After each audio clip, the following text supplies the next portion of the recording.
one of America's greatest tracks will come live with some of the draftiest cars in iRacing. What could go wrong? Week 4 of the Super Skippy Sunday schedule sees us go to Watkins, Glen in North America. Typical of the NASCAR Cup Series, we'll be running without the bus stop. So, with a super fast drafty back straight, big speedy S's all the way up and through the boot all the way down. This could be one of the most rapid races of the season, and we've gone to Le Mans. So, that could be saying a lot. Drivers are getting their qualifying laps just sorted and finished in this SoF race, which has gone over 6,000 again. I've had enough of driving myself crazy alone in the booth, so I decided to bring an Australian who might know a little bit about the culture into the area. I've got Dean Biggles alongside me. G'day, g'day. How you doing? Welcome, everybody. As we like to say in Australia, g'day, of course. Yeah, it's not my neck of the woods, mate. You're talking about upstate New York City here, but certainly, this track we all know, and it's certainly either a favorite track for drivers, or you just hate it and you want to just scrap it off your shopping list. Well, I've had a lot of drafting in my life. I've done 4 runs of the Raw in a single weekend, and I think I've about hit my limit there. But, and there's a 24 still to come. Got a bit sick of this one when it hit up that schedule for the LMP3s a while ago, but I'm sometimes glad I'm not there. I do enjoy the track when I don't do it too much, but this long back stretch is going to completely skip over the bus stop. I mean, these cars, you've not seen these cars get behind each other and slingshot down the road, but it's very much going to be a game of hanging with the pack as they slip and slide. They use slip angle the whole way around the track. Those tires get nice and toasty. This really was classic iRacing rookie content. Now with some of the highest SOS you'll ever see in the Formula Racing. That's just how it goes. We're almost done with qualifying right here, and Gam got some pretty fast times on the board between drivers. A little bit of a shake-up from the existing order. Our usual absolute pole ringer, Tim Hendrickson, missing out this time around, but he's still ready to hang with the top, ready to win the absolute greatest of them all. Well, they do a championship standing, so I'll get these up for the next week. They do actually track the points for the top split in a way that is very similar to a Grand Prix championship. And if anyone's at the top, Tim Hendrickson has to be. Secured 3 podiums up to now, and he could be looking to easily rock up on his 4th. Be surrounded by a few drivers who I've definitely seen every week out, but haven't usually had laps as good. Jenny Breska having a much better lap than usual, and Paul Simhurst. Jeff Randall's also in with a shot. The old Gits Racing team is actually having quite a good run up on the field, whereas the likes of Neil Gardner and Ryan Chenoweth are going to have to start from the back. That's Tim Hendrickson, though. He's claimed his P1 as deserved, maybe, perhaps. You saw him absolutely flying out of the final corner. That rear end was pushing it to the limits, and they're pushing it to the limit when the rear end's sliding out in here. And Tim gets the job done and says, welcome. He's got the 2:05 and a half on the dial, as you can see on the quick there. Can anybody else beat him? They still have time. Early days in qualifying. Actually, no, we're getting down to 1 minute and change left, mate. So 1 good lap at best, if you're already on one. You really don't get very long around here, about as much time as I get to get inside to this lobby and get it all set up in time. Unfortunately, this is a track where you're not going to pull away. A top 3 is going to hang with you, and they're going to hang for the whole race. I've heard horror stories of people that have jumped in and caused absolute wrecks here this week, the likes of which have been just completely unseen on other weeks of this season. I heard even Le Mans was cleaner, but 5.8k is today's SOF, so we're going to have a race of a very different nature.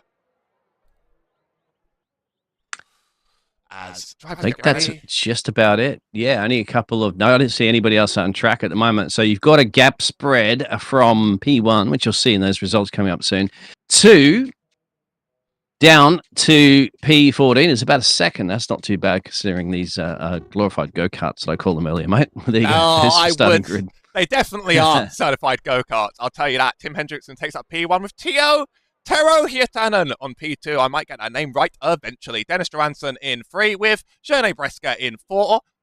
Paul Simhurst in 5 with Anthony PM Jones takes up 6th. Further down the line, Yannick Marrell in 7th with Alexander Wesley Hazelworth back in 8th. Joachim Mosbeck in 9th with Chris Wayne in 10th. Jeff Randall in 11th with Neil Gardiner in 12th. And at the very back with Ryan Chenoweth and Jerne Zorek. Sometimes we see a 20-car grid. We're only going to see the 14 this time. It's been one of the less popular SOF weeks. Some people saying they might just want to miss out this one entirely. But the best drivers do not want to miss the Sunday. And that's Neil Gardiner in the 12 car starting...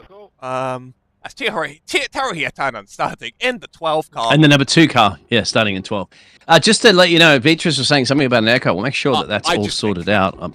Got that handled. Oh, you did? Excellent. Thank you very much. I want to make sure. Make sure it's the best production you possibly can as they're lining up. And we think we're just waiting for 2 or 3 more drivers. I was not going to spot that one for at least 5 minutes. There's always that one toggle I got. But the moment I know it, I think, the toggle's on. That's what I'm here for, mate.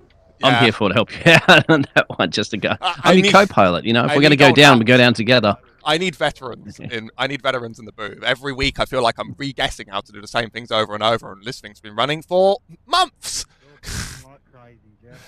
Tim Hendrickson will be on the front row. Almost all the drivers are in. We've got a lovely standing start, and it's going to be a real pack fight down into turn 1 and out of the S's. Whoever gets the best draft is going to very, very quickly make the most of it. Tim's on the front. Tero behind with Dennis Johansson in 3rd. Really breaking up the usual 1, 2, 3 we see as Neil Gardiner did not get the qualifying position he wants. Still waiting for Daniel Toga to hit the grid, so we might just have to wait out the whole gridding duration, which I always like to say every week. I'm the one making you do that any other week.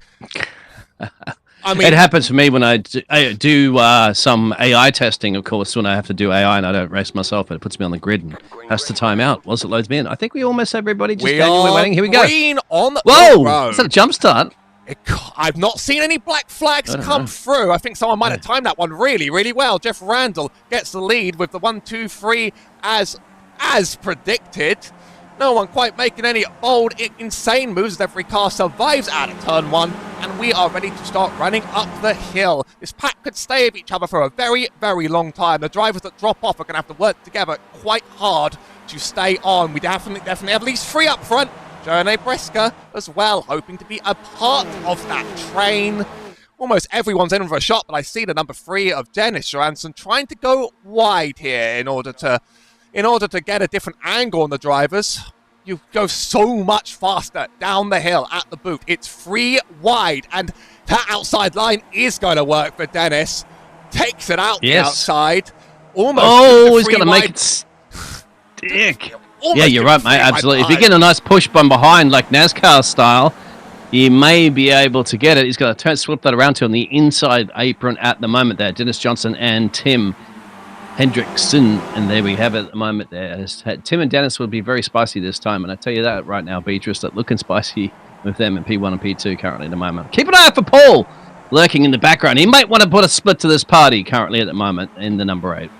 We're going to see the step down typically around here, and we're going to start seeing some people get traded, but until now it really is anyone's game. That 2 of Neil Gardiner hasn't gone anywhere but backwards from the start. He hasn't been able to make gains on the pack when we have seen some of these drivers make these big pushes. Nobody's dropped off the back of this pack though, so as we approach the second lap, and this is going to be one of the quicker races of the schedule. Usually I think 16 would probably be about the length the Skip Barber Series runs around here. Instead, we just got 11. We're going to be absolutely blazing through. Tim Hendrickson keeping the lead right now as we approach lap 2, and that crazy backstretch, almost a little bit of a loosey-goosey moment for Tim Hendrickson. Gets the car a little bit slippery on the rear, and Dennis is going to take advantage of that.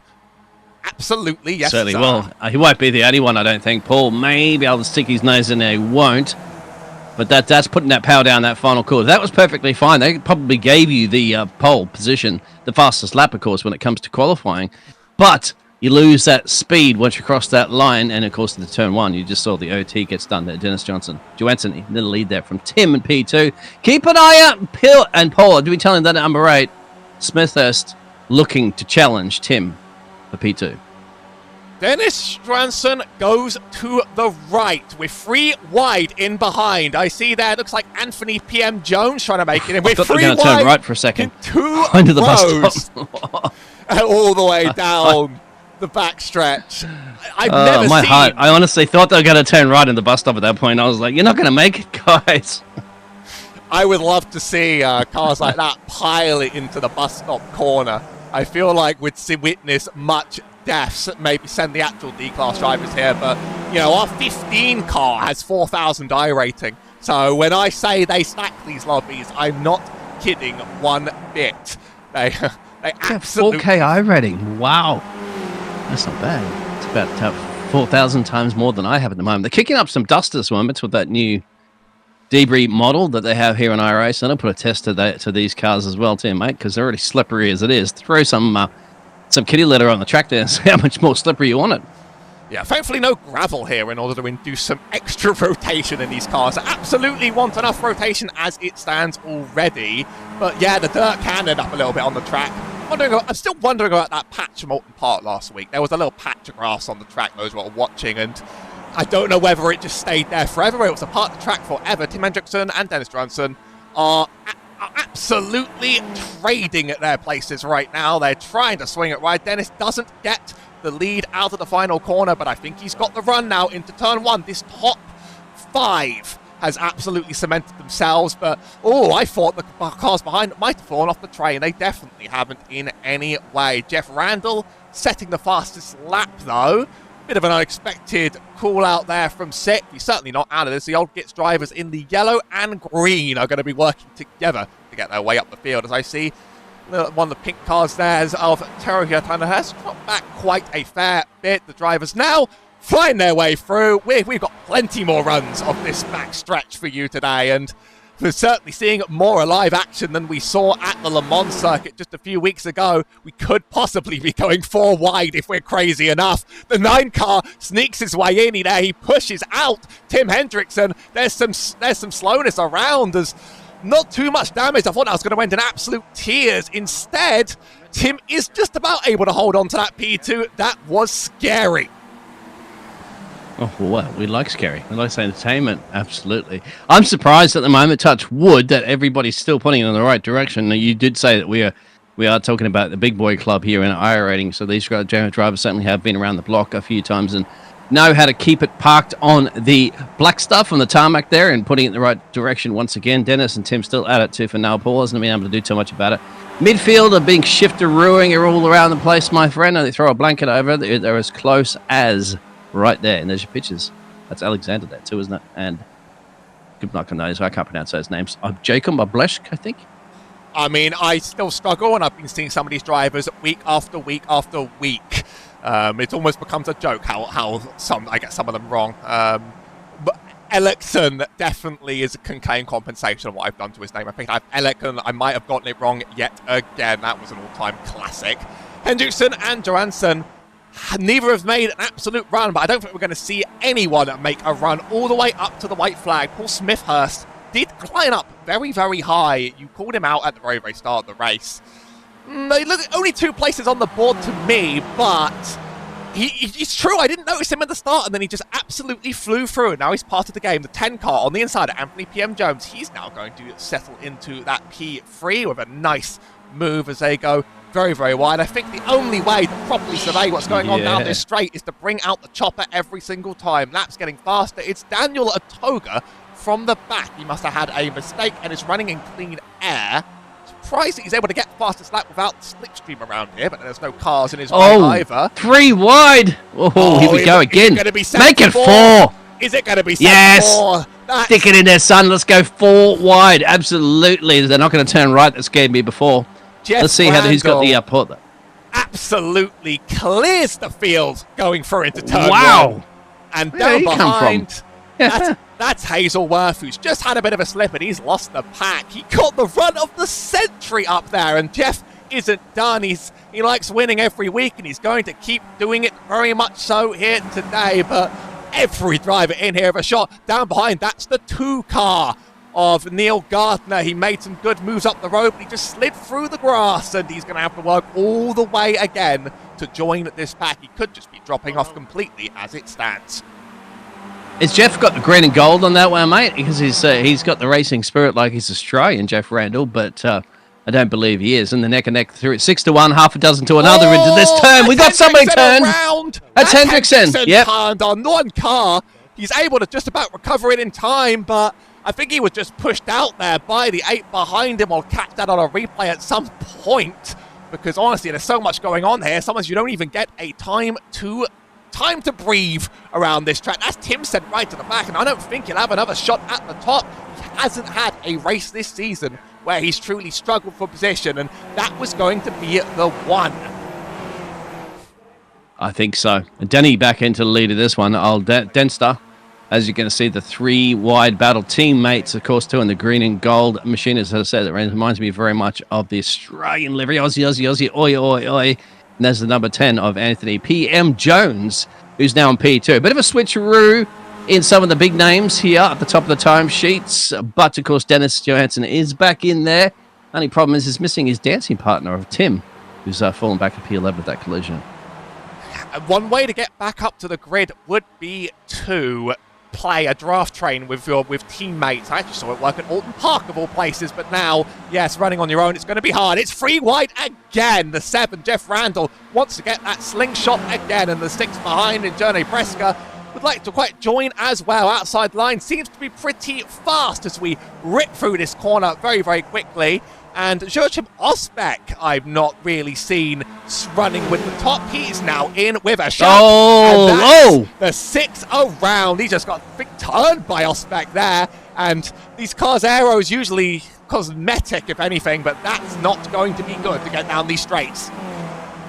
There was another off in the background as well too. We saw before that incident. So I believe that was Turno or Daniel. But we have Anthony Jones in the lead of this one. Jeff Randall is up into the mix there. Dennis Johansson there and Ryan Chenoweth, I think. And sorry if I'm the I am the biggest butcher of names.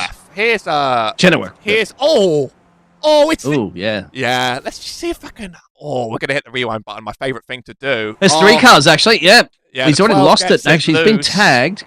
And Tim Hendrickson's well and truly out of it with that one. He just got claimed in the carnage around the track, and that is a huge shame for a lot of these drivers. We've not seen wrecks like this kick off. I think that was actually another one developing that I just missed, as Anthony P.M. Jones and Chris Wayne and Jeff Randall. Literally, I'm watching replays and more are happening. I have to go and see what happened to Jeff Randall. We were catching the aftermath of this right up at the front of the pack. Jeff pushed a little bit wide and... Doored him, yeah. There's no doors. You can jump out of the cockpit, but of course, as we go on in NASCAR and stuff, they call it door, and then comes back in there, almost takes out the blue machine. But that is all she wrote on that one. Matt, thank you very much. Commentator's curse it was. You blame this man next to the booth with me. And on top of that, Ethan Chenoweth. So, thank you. It's a switcheroo, but some drivers have elected to go down the pit road and not get those repairs or anything. I wanted to ask if there's fast repairs or not, but that's it. They're parking it. As we're going full wide now. As a DI Racing Series, we do have the fast repair available, but it will get you well off this field, and those wings do a lot less than they appear to in these cars. Some people say they are just there for we got a turn! More drivers getting sent there. Neil Gardner was making his way up the field, but instead he's gotten himself tangled up. Is that Prost in centre? Is that Prost? Yannick Marrell with the meatball flag as well. Now, this is a crazy week for you to show up to, because honestly, the previous 3 weeks, there have been almost no wrecks at all, and now almost half the field is being claimed. Carnage. The community were dreading it. There's more meatballs out for Neil Gardner, for Yannick Marrell, and Tero Kitanen has to take that meatball flag as well.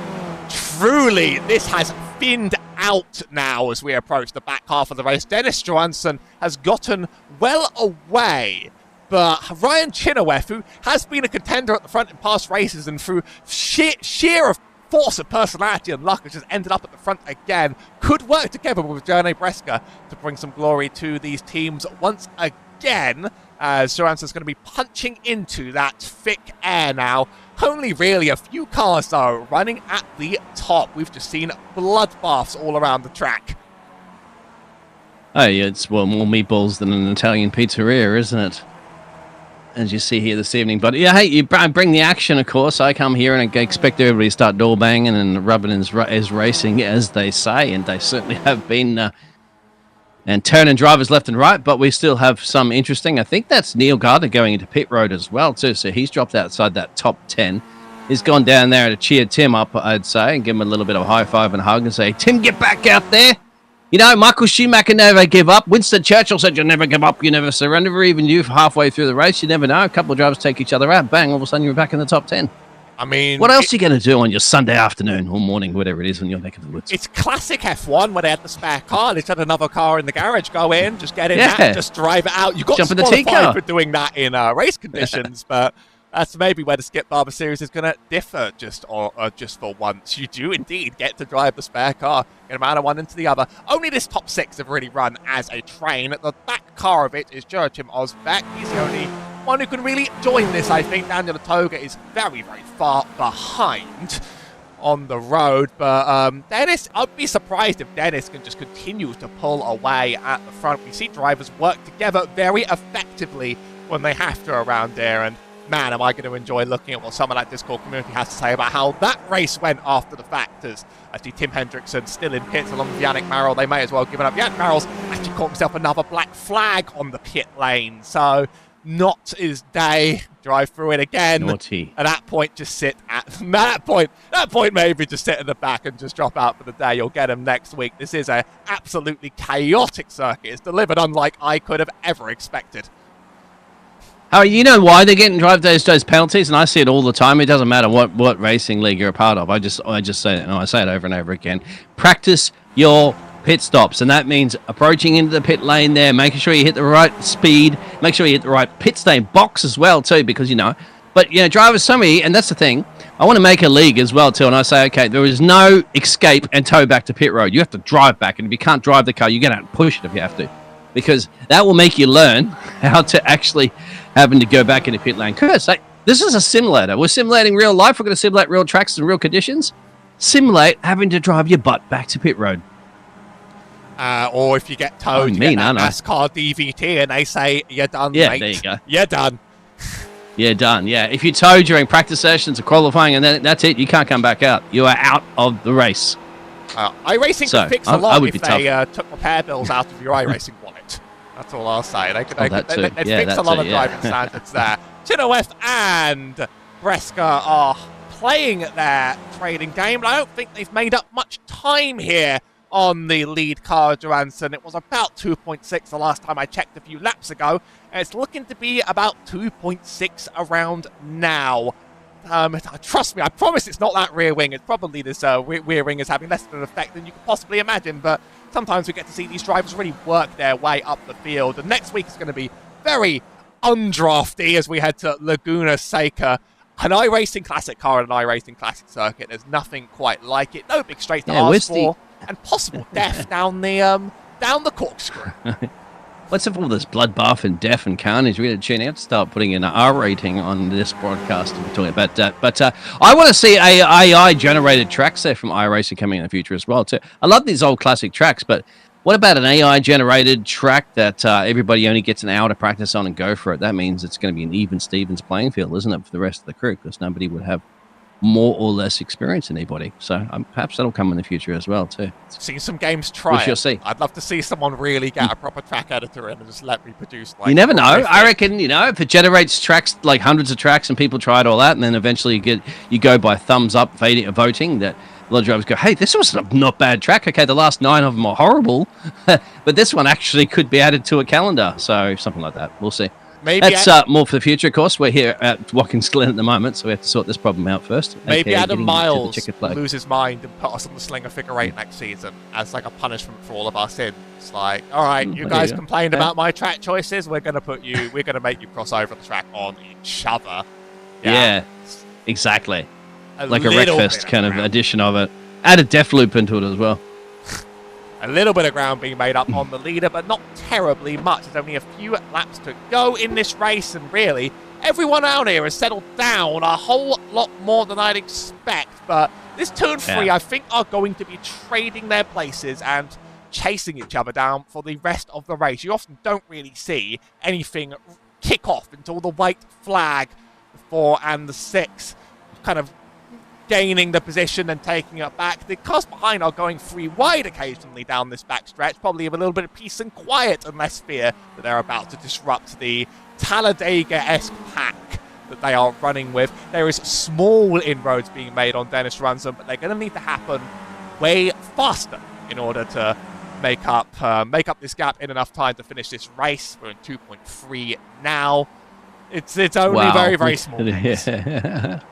Yeah, look at that simultaneous sliding, of course, coming into the corner. Toe in, toe out. Of course, slow in, fast out. That's what you want to be doing if possible. These two are like a ballerina duo, aren't they? With the way they're dancing in harmony around the corners. And, of course, they're just fighting each other too for now for that more important P2 position. Dennis is up the road there, so he should have this one in the bag. 3 to go.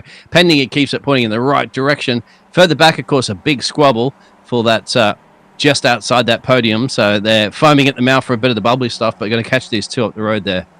That are the number 6 car and the number 4 car. But this is, of course, the battle for P4, more importantly. And as I said, that bubbly stuff is just up the road, guys. Reach out and get it if you want. Gonna have to maybe work together as a team to join at the back of this, but I mean, it hasn't done as much effectiveness as even it's been working at less drafty tracks, as Breska and Chenoweth with 2 to go are going to be trading their place once again. It's the fastest lap to Breska, so he certainly isn't slow on pace around here, even with damaged rear wing. Oh, he's sandbagging. He's been holding back. I mean, get tech inspection on him after the day and just see what happens. Tim Hendrickson just totally he's pushing, out mate. This race. I will try to, for a future week for the community, get the championship standings up, because I know there is a full point system run for these sessions independently. And we'll see how much this dents Hendrickson's lead, but let me tell you, Hendrickson probably has a significant lead at this point in time, because he has finished pretty much at the top every week, no matter what, and this will be the first time there's really a letdown on his record. 2 to go, and really there are going to be 2 battles to catch at once, and unfortunately I don't have the split screen technology to work it out. Hazelworth. Oh, let me throw out my pictures for you. I'm kidding. We didn't have enough time for that. Hazelworth leads, Smithhurst leads Osbeck for the 4-5-6. Further down the road, there's nobody quite running in their draft trains. Atoga has 7th and Wayne has the 8th. And then behind, it's bigger and bigger intervals. I've never quite seen the pack as a collective break up quite as hard as this, but that happens when you have contact on the road, it turns out. And we're keeping a track of this gap in the corner, and it hasn't shrunk enough to put Chenoweth or Breska in with a shout.